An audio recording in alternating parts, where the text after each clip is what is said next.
Physicians, biologists, and other scientists agree that conception marks the beginning of the life of a human being, a being that is alive and is a member of the human species.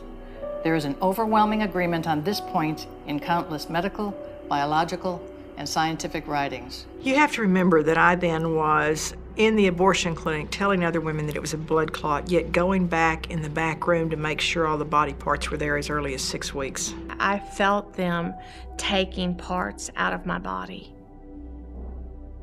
You know, I've spent the better part of 20 years trying not to remember that, but I do. We used a script designed to overcome every single objection. That's what sales is. Overcome the objection and you get the order, in this case, the abortion. And when she calls, the first question is reassure. And so the girl confesses, I think I may be pregnant, and the counselor, who's really a telemarketer, that's all they're trained to do, sell over the telephone, but we call them counselors, says, we can take care of your problem, no one needs to know. And then the first question, what's the first day of your last normal period? And the next question is this good news or bad news?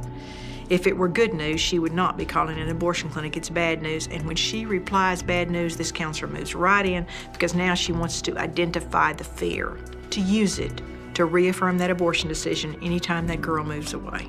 And if she says, well, maybe I need to think about this, your parents will kill you, you'll have to miss drill team, the abortion is so. I had this one lady that called me one afternoon, and she said that she wanted to make an appointment for her daughter to come in and have an abortion. I said, does she want to have the abortion? Well, you know, it's not her choice. Too often, through coercion, the woman goes on to have an abortion, convinced she's in trouble and that the procedure will get her out of it. Unfortunately, the trouble has only just begun. The physical and emotional consequences of her decision are often devastating. We remembered what our girlfriends looked like before and after. Because abortion goes to the core of who we are as women. And the fact that we are involved in nurturing life, that an abortion experience really does leave a mark. We had a 12-year-old. She came in chewing her gum and looked so carefree. She had her abortion. She came back 2 weeks later for her checkup, opened the door, and she was in there. She'd brought in a piece of glass and slitting her wrist. 12 years old. But we all have that moment where we realize that we are moms and we killed our children. Warnings are rarely offered. Women are seldom told the full story of what they're getting into when they authorize an abortionist to kill the baby inside of them. Even if the known consequences and after effects like breast cancer, barrenness, and other female trauma, even if it only impacts half the women or a quarter of the women, wouldn't it be better to let them know what they might suffer from their choice? Wouldn't it still be wise to let them know every potential risk? Why not a warning on something so life-changing, so life-threatening as an abortion? I wasn't in for all of that abortion. Somebody else was in there with him. But I went in toward the end, and I'd never seen that much blood. I mean, you know, just blood everywhere. And we put her in the recovery room, and she just filled the bed. And we changed the bed a couple of times, and her blood pressure was erratic. And the doctor left. At 10 o'clock, the boyfriend said, look, if there's anything happens, I'll call you immediately. And at 4:30, he called the doctor, and he said, put her in a tub of hot water. And when he did, the last little bit of blood in her body ran out. And he called me about 6 and said, she's dead. Many women become infertile. They suffer from other problems with their female organs and end up having to have complete hysterectomies. One of our ladies, the power of the suction machine from the abortion was so severe that it caused her fallopian tubes to collapse and she was never able to have children. Abortion is surgery and carries significant risks.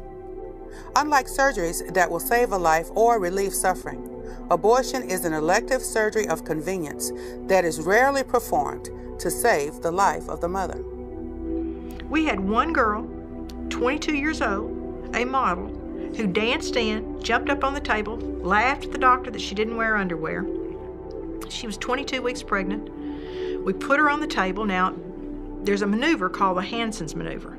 Now, the doctor may do it himself or someone may do it, but I did it for the big baby, 2 of our big baby abortionists. I held the babies, and you say the head's here, the feet are here, the buttocks are here, and you gently push the baby down into the instruments. And the first time this doctor went in, he pulled out omentum. That's the lining to the intestines.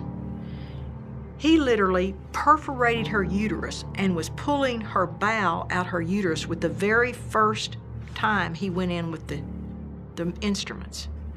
And the second time he went in, he pulled out her bowel and he pushed it back in, woke the woman up, put her in my car, because it's terrible advertisement to think about having an ambulance in front of an abortion clinic. And we didn't take her to the hospital nearest us.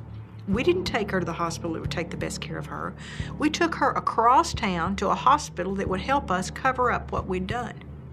And this surgeon is taking this girl who has a perfectly complete baby inside her with her bowel pulled out her vagina upstairs to the operating room. 7 doctors operated on that baby, on that girl. They had to do a colostomy to resection her bowel to empty into this bag. They pulled the baby out. He rolled it into the disposable drapes and put it into the incinerator at the hospital. In Roe, the court made the issue of abortion a decision between a woman and her doctor. The real outcome of Roe is that deciding whether to keep the baby or terminate its life in the vast majority of cases is left up to the woman in crisis in consultation with a person who earns a living by selling abortions. If helping women were at the heart of the abortion industry, the so-called service of ending the baby's life could be offered for far less money than is typically charged. The clinic could remain in business and still realize a profit. But that's not it.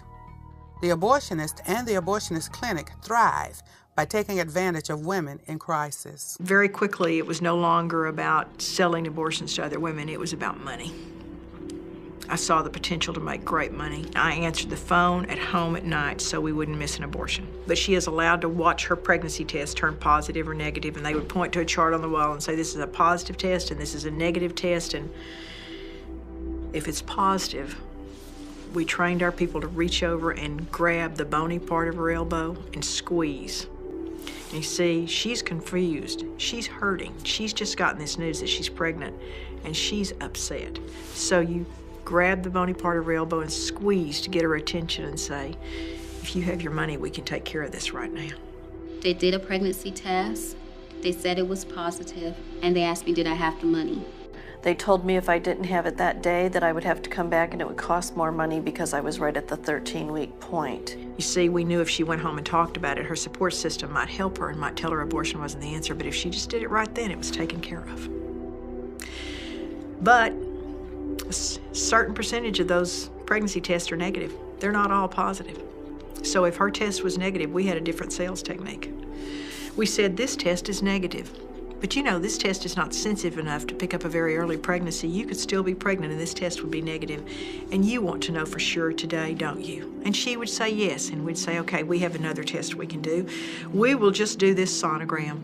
And we put her on that table as I could put any man, woman, or child on that table. And I could find a pregnancy. You see, all you have to do is find a blob, and everyone's abdomen has a blob. And this girl doesn't know what a pregnant uterus looks like versus a negative one, so you just find a little blob in the abdomen. You flip it around and say, see there it is, you're pregnant. She's shocked. You grab the bony part of her elbow and say, if you have your money, we can just take care of it today. I mean, the studies are there that shows that abortion is bad for women's health, emotional, physical health. But yet those studies keep getting stifled. They keep getting questioned. They keep getting undermined because of the fact that there is a great deal of money made in the abortion industry. You know, we were doing 20, 30 abortions an hour if we could, at least 20. We had 21 sets of instruments. That's all we had. So we couldn't possibly bring those instruments out, clean them, sterilize them, bring the temperature up in the sterilizer and then 20 minutes sterilization, and then cool them down. Well, yeah, I mean, we had an infection rate of about 75%, you know, but that was just from unsterilized equipment. Our complication rate at the end of my time, last 18 months, was when about 1 out of every 500 had a major life-changing surgery or died. We had one woman die. But because there are no real statistics, and if you can cover it up, you don't report it, and none of ours were ever reported. So we don't really know. The big hospital in Dallas will tell you, the doctors will tell you that they saw botched abortions or see botched abortions all the time. One of the reasons we were able to regulate the abortion clinics in Texas was because of the bad abortionists that had been reported. I mean, one girl died and they went in to examine the clinic and they were using rusted instruments and had no sterilizer and no hot water. The life of the woman who decides to abort her baby will never be the same. So if there's a woman that's considering abortion, that to not buy that lie, that they will miss the greatest blessing of their life. Everyone that had an abortion was encouraging me not to have an abortion, basically telling me to learn from their mistake, learn from them that it's not what I need to do.